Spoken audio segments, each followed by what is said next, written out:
Dear students और friends, welcome back to my channel. Students, आज हम पुनः क्लास 10 से रिलेटिव प्रोज लेसन नंबर 5 जिसका नाम टॉर्च बेरर और इसके राइटर हैं WM रायबर्न आपके सामने लेकर आए हैं। स्टूडेंट्स, जैसा कि मैंने पार्ट 1 ऑलरेडी आपको बता चुका है, पढ़ा दिया हूँ, और आज हम देखेंगे पार्ट 2। पार्ट 2 में भी मैंने कुछ पैसेज को पढ़ा दिया हूँ। जैसे कि हमें यहाँ से स्टडी करना है, मैं चाहूँगा आप इस वीडियो के अंत तक हमारे साथ बने रहें। देख सकते हैं जैसे कि लिखा है, now we have to see to it that we grow in such citizens that people will want the light of our character and our influence everywhere. यहाँ राइटर का कहना है, now we have to see, अब हमें यह देखना होगा कि that we grow in such citizens, कि हम एक ऐसे नागरिक बने कि लोग, दैट पीपल, कि लोग will want the light of our character and our influence everywhere, कि लोग सब जगह हमारे चरित्र और प्रभाव, कैरेक्टर मतलब चरित्र, इन्फ्लुएंस मतलब होता है प्रभाव की आवश्यकता जो है चारों तरफ क्या समझे। We do not wish to have the sort of character that will make people want to us stay in one place and not mix with other peoples. और हमें ऐसा मतलब चरित्र नहीं बनाना चाहिए कि लोग यह चाहे कि हम to stay in one place, कि हम एक जगह पर बने रहें, and not mix with others, और दूसरों में न मिले। अर्थात यहाँ कवि का लेखक का ये कहना है कि हमें ऐसा चरित्र नहीं बनाना चाहिए कि इर्द गिर्द अपने आसपास के लोग ये चाहे कि आप यहीं पर बने रहें और दूसरे व्यक्ति में जाकर न मिले। If we are going to be a good citizen, यदि हम अच्छे नागरिक बनने जा रहे हैं, who will able to serve our country, जो अपने देश की सेवा करने में सक्षम है, तो we must be carrying light with us where ever we go, not darkness. तो हमें कह रहा है यहाँ पर, who will be able to serve our country, जो अपने देश की सेवा करने के लायक हो, मतलब अपने आप को सक्षम समझ रहा हो, तो we must be carrying light with us where ever we go, जहाँ कहीं भी हम जाते हैं अपने साथ प्रकाश लेकर जाने चाहिए, एंड नॉट डार्कनेस, न कि अंधकार में। Our influence on other must be for a good, और हमारा प्रभाव, और इन्फ्लुएंस मतलब होता प्रभाव, अन्य पर अच्छे तरीके से पढ़ने चाहिए, एंड नॉट डार्कनेस, अंधकार में नहीं। Our lives must be such that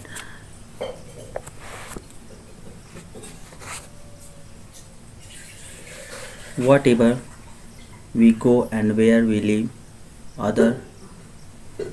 other people will be better for our having been with them।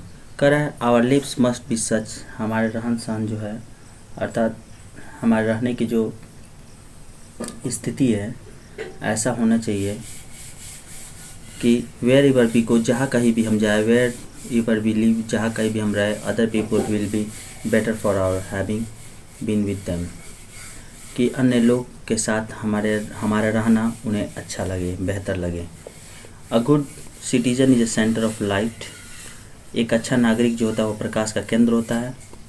Where he lives, जहाँ कहीं भी वो रहता है। व्हाट ही इज डूइंग, वो जो कुछ भी करता है।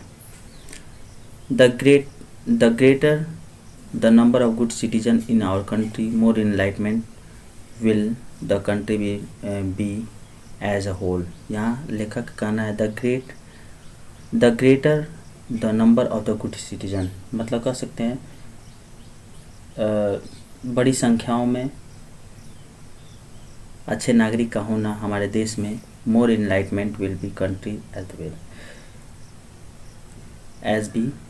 As a whole. जैसे कि यहाँ लेखक का कहना है कि अपने देश में एक मतलब अच्छे नागरिक का होना, संख्याओं में मतलब अच्छे नागरिक का होना बड़ी मात्रा में, वह देश को कह सकते हैं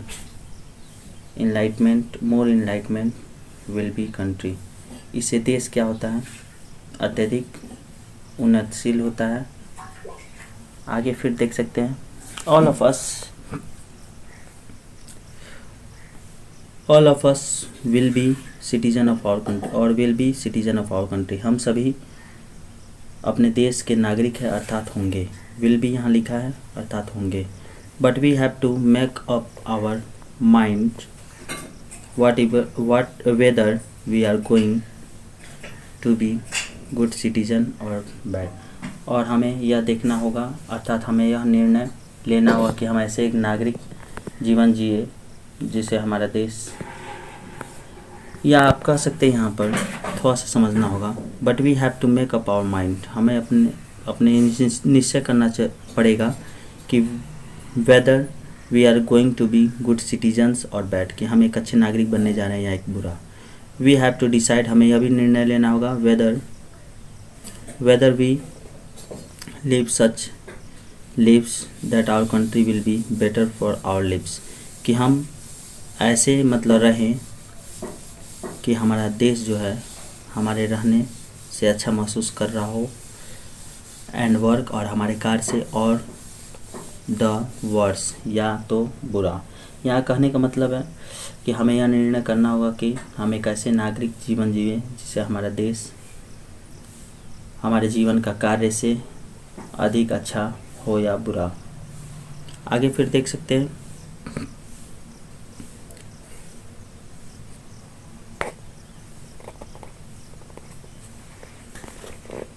यहाँ पर लिखा we have to try to imagine, हमें यह सोचने की कल्पना करनी है अर्थात विचार करने का प्रयत्न करना है चाहिए। What our country would be like if every people lived and acted in just the same as we do. और ये भी साथ हमें यह निर्णय करना पड़ेगा या सोचने का प्रयत्न करना चाहिए कि हमारा देश कैसा बनेगा यदि प्रत्येक व्यक्ति वैसा ही जीवन जिए जैसे कि प्रत्येक व्यक्ति वैसा ही जीवन जिए और आचरण करे जैसा कि हम करते हैं। यहाँ कहने का मतलब था। आगे देखते हैं a chain is as strong as its weakest link, एक जंजीर उतनी ही मजबूत होती है जितनी कि उसकी सबसे कमज़ोर कड़ी। एक मतलब ये थोड़ा सा ध्यान देंगे, ये आपका पॉजिटिव डिग्री में है, एज स्ट्रॉन्ग एज आप देख सकते हैं। Chain is as strong as its weakest link, एक जंजीर उतनी ही मजबूत होती है जितनी कि उसकी सबसे कमज़ोर कड़ी। आगे फिर देख सकते हैं each of us is a link in the chain that is our country, और हम सभी उस कह सकते हैं और हम में से प्रत्येक देश के जंजीर की कड़ी होते हैं। इफ़ वी आर वीक और पुअर सिटीजन, यदि हम कमज़ोर अर्थात दुर्बल और निर्धन अगर नागरिक होंगे, देन तब आवर कंट्री विल सफ़र, हमारा देश जो है वह हानि होगी देश को। और इवन दाऊ का यहाँ अर्थ हुआ चाहे,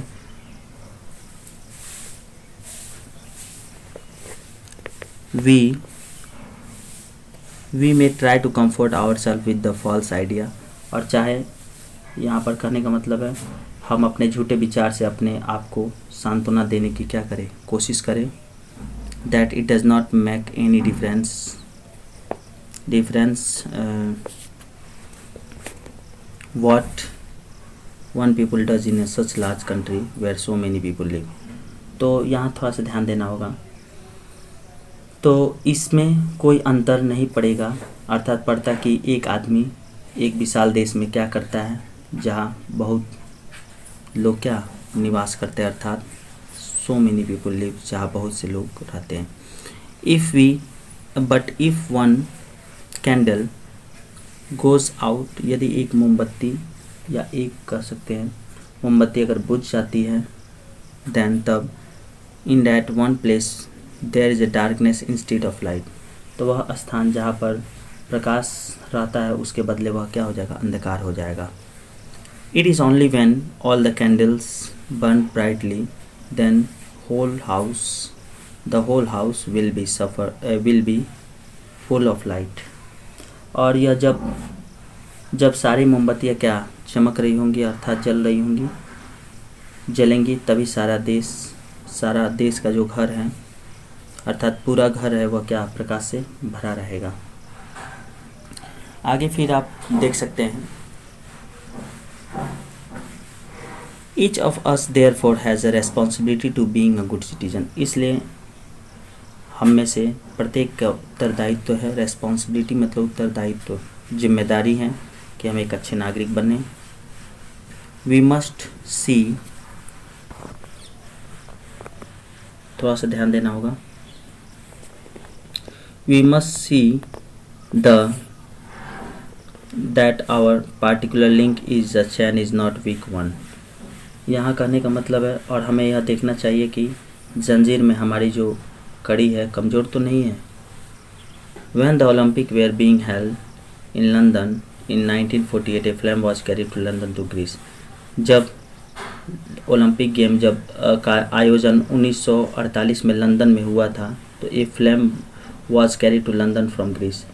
तो ध्यान रखेंगे, तो जब एक बार ओलंपिक खेलों का आयोजन जब लंदन में सन 1948 में हुआ था तो एक ज्योति यूनान, यहाँ पर लिखा है ग्रीस जिसका मतलब होता है यूनान,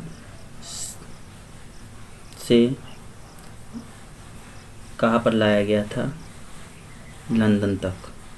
where the Olympic games used to be held in long time ago. और जो ओलंपिक गेम था वह लंबे समय तक चला था। This flame was carried by a long relay of runners right across Europe। और इस मतलब कतार में कह सकते हैं या इस ज्वाला को लंबे मतलब बहुत से धावक के द्वारा यूरोप तक लाया गया था। Each runners carry a light torch। प्रत्येक रनर्स अर्थात धावक के पास एक जलती हुई मिसाल थी। Ran for a certain distance, जो एक निश्चित दूरी से लेकर दौड़े थे। Till he came to the place where a fresh runner was waiting for him. और वह तब तक लेके दौड़ते रहे जब तक कि एक अगला जो रनर्स था उसका इंतज़ार ना कर रहा हो, वहाँ तक वो पहुँचे। The new runners then lit his torch. और तब नए जो रनर्स था, नए धावक उस मसाल से अपने मसाल को क्या करता है, जलाता है। From one that had been carried to him, जो कि एक उसके लिए लाया होता है। यहाँ कहने का मतलब ये है कि एक बहुत लंबी कतार था और यही इसी को चैन कहा जाता है। एक ओलंपिक गेम था जो मसाल को लेकर दौड़ा जाता है। द न्यू रनर, यहाँ से आप देखेंगे आप, The new runners then lit his candles with his lighted torch to where the next runner was waiting।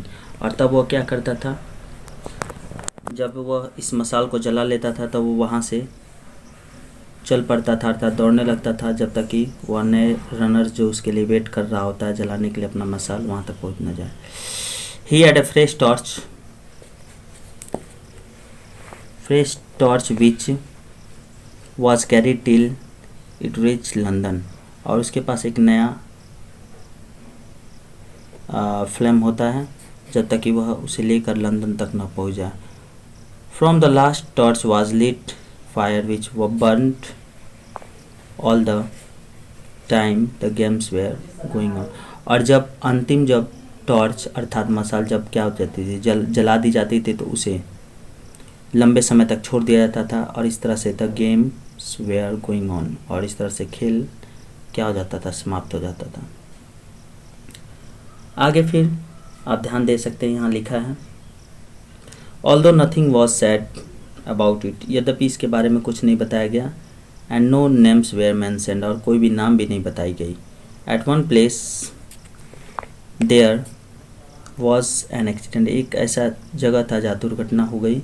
One runners when handling over his torch to a fresh runner, एक मतलब runner जो था जब वो अपने मसाल को दूसरे रनर्स धावक के द्वारा मतलब जला रहा था, लेट ही गो आउट, तो वह उसे बुझने दिया। How ashamed he must have been, उसे कितनी शर्मिंदगी महसूस हुई होगी, कितनी शर्मिंदगी उसे हुआ होगा। He had let the flame go out, कि वह उस ज्वाला को क्या कर दिया, बुझने दिया।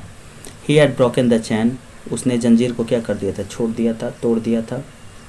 Each of us as we leave school, हम सभी जब हम विद्यालय क्या करते हैं, छोड़ते हैं, तो has a flame to carry, हम लोग के पास भी एक ज्वाला होता है, एक मसाल होती है, which we have to pass on others, जिसे हम दूसरे तक हमें क्या करना पड़ता है, पहुंचाना होता है।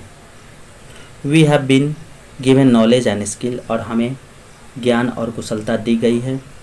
This we pass on by using them in the service of our country, जिन्हें हम अपने देश की सेवा में उपयोग करते हुए हमें क्या आगे बढ़ने चाहिए। If we do not use them, यदि हम उसका प्रयोग न करें, इट्स मीन, इसका मतलब यह हुआ that we are letting the flame go out, तो हम, इसका मतलब ये हुआ कि हमने उस ज्वाला को अर्थात ज्योति को क्या करने दिया, बुझने दिया। And none of us want to do that, और हम में से कोई ऐसा नहीं चाहता है।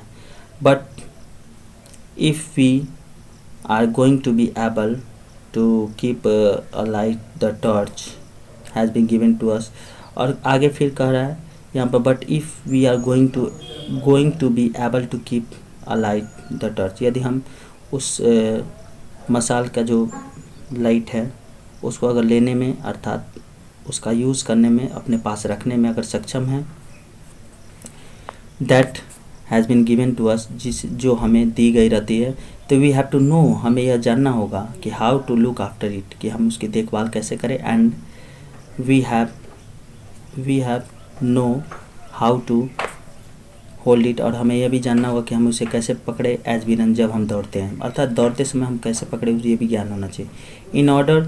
इन अदर वर्ड्स, और दूसरे शब्दों में, we have to train our self for good citizens, और दूसरे शब्दों में अगर हम कहें तो हमें अपने आप को train our self for citizenships and for the service of our country. दूसरे शब्दों में कहा जाए तो हमें अपने आप को नागरिकता तथा अपने देश की सेवा के लिए प्रशिक्षित, यहाँ पर आप देख सकते हैं, यहाँ पर लिखा है एक शब्द ट्रेन लिखा है, इसका मतलब होता है प्रशिक्षित कर लेने चाहिए।